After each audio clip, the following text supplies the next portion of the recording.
Okay, so a little bit more on the cinema clash with current technology, clash with COVID, clash with no humans.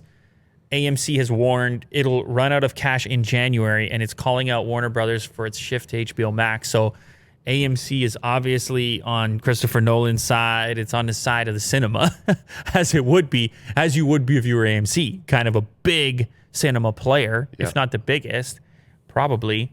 AMC Theaters is warning its investors that if it does not find $750 million, it will run out of cash by the middle of January 2021.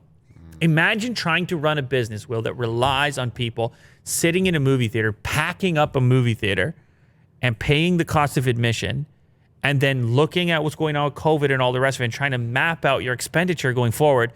What are we doing? Are we ordering popcorn? Like supplies? What are we ready for? Rent. Power. Are we turned on? Are we open? Yeah. Do we shut down and wait? How do we pay the employees? When is this all coming back? How long do we need to wait it out? Mm-hmm. Should we keep taking on debt until we can pay it off? Like, I don't even know how well they were doing pre-COVID. It was already kind of a thing where you had to make the case for somebody to come out to the movie theater. Mm-hmm. And then this just, man, it amplified things. And then Warner Brothers cuts the deal with HBO, and AMC says, oh my God. Yeah. Let's start talking about the fact that we're 750 in the hole, 750 million in the hole. That's almost $1 billion. That's almost $1 billion in the hole. Let's start talking about that right now so the investors know how bad it actually is. Mm-hmm. I don't know who's going to come and save it or if it's even savable. And then, of course, CEO or President Adam Aaron, he comes out and says, nah, what Warner Media did, it just put the nail in the coffin. I mean, he didn't say it in those words. He's saying we will aggressively pursue economic terms that preserve our business. That's basically saying our backs are against the wall right now. Yeah, this is unfortunate. Theaters they've been just a childhood experience. It's been really fun. And now it's doesn't seem now like it's rip. Now it's rip. The monthly cash burn for AMC was $125 million a month. $125 million a month. You're not going to recoup that with social distancing and 5 people in a movie theater. Yeah.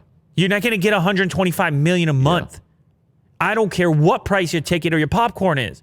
Mm-hmm. You can't live like that. Deals had got to be cut. I don't know what those deals are. I don't know how they're going to do it. But deals have got to be cut. Mm-hmm. The theaters around here, they're not closed down. But now they are. Like closed down permanently? Oh, no, they're not closed down permanently. Right. But the lockdown, we just got a lockdown upgrade around here as of today. Yeah. So, man, it's rough for restaurants. I mean, any place you got to physically go. It's unfortunate that some of these places that you just took for granted at one point in time that they would be there.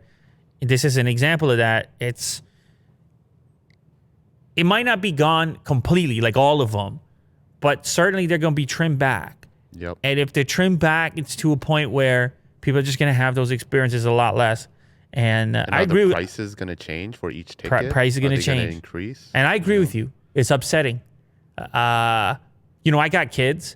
Mm-hmm. The movie theater is not going to mean what it meant when I was a kid. When I was a kid, the movie theater was a spot on a Tuesday. Yeah. I'm talking half price. Discount. Yeah. I mean, I was over at the Film Factory.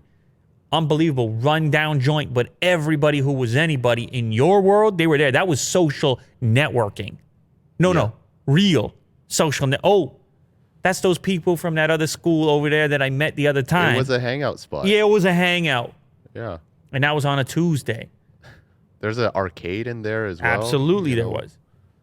The old carpeting all over the place. Mm-hmm. My goodness, the chair that actually rocked a little bit. It was an old school time. The smell of butter. That place doesn't exist anymore.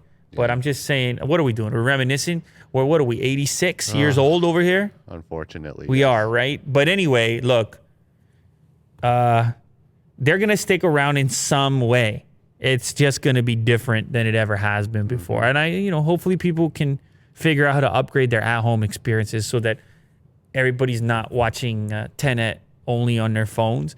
However, what's weird about that is I just finished talking about how the only way I'm going to play the game is with Stadia because even though I got NVIDIA graphics and everything over at the new studio, and this is just more accessible. It's just everywhere I go, Yeah, I can play, and that's all it is to it. So convenience kills, man. Convenience kills. Convenience wins and convenience kills. Efficiency. My goodness, fast food. It's a reason it's fast. You know what I'm saying?